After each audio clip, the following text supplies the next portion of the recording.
নাসির তামিমার মামলায় আদালতের বিবৃতি প্রকাশ। বদলির আদেশ, ক্রিকেটার নাসিরের মামলা পাঠানো হয়েছে অন্য আদালতে। ক্রিকেটার নাসির হোসেন ও তার স্ত্রী তামিমা সুলতানা তামির বিরুদ্ধে করা প্রতারণা মামলায় ঢাকার অতিরিক্ত চিফ মেট্রোপলিটন ম্যাজিস্ট্রেট আদালত বিবৃতি প্রকাশ করেছে। সোমবার অর্থাৎ 28শে এপ্রিল মামলাটি অন্য আদালতে বদলির আদেশ দেওয়া হয়।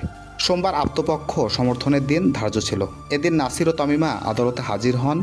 আসামিপক্ষের আইনজীবী বাদীপক্ষের আইনজীবীর বিরুদ্ধে আদালত অবমাননার অভিযোগ এনে আবেদন করেন এবং মামলার সারসংক্ষেপ পড়ে শুনানোর জন্য আবেদন জানায়। শুনানি শেষে বিচারপতি ওয়াহিদুজ্জামান বলেন, এই আদালতের সময় সংকটের কারণে মামলাটি পরিচালনা করা সম্ভব নয়। এতে আমি বিব্রত বোধ করছি। মামলাটি চিফ মেট্রোপলিটন ম্যাজিস্ট্রেটের কাছে পাঠানো হলো। তিনি এটি অন্য কোনো আদালতে পাঠাবেন। এর আগে 2022 সালের 9 ফেব্রুয়ারি আদালত নাসির ও তামিমার বিরুদ্ধে অভিযোগ গঠন করে এবং বিচার শুরুর আদেশ দেন। তবে নাসিরের শাশুড়ি সুমি আক্তারকে অব্যাহতি দেওয়া হয়।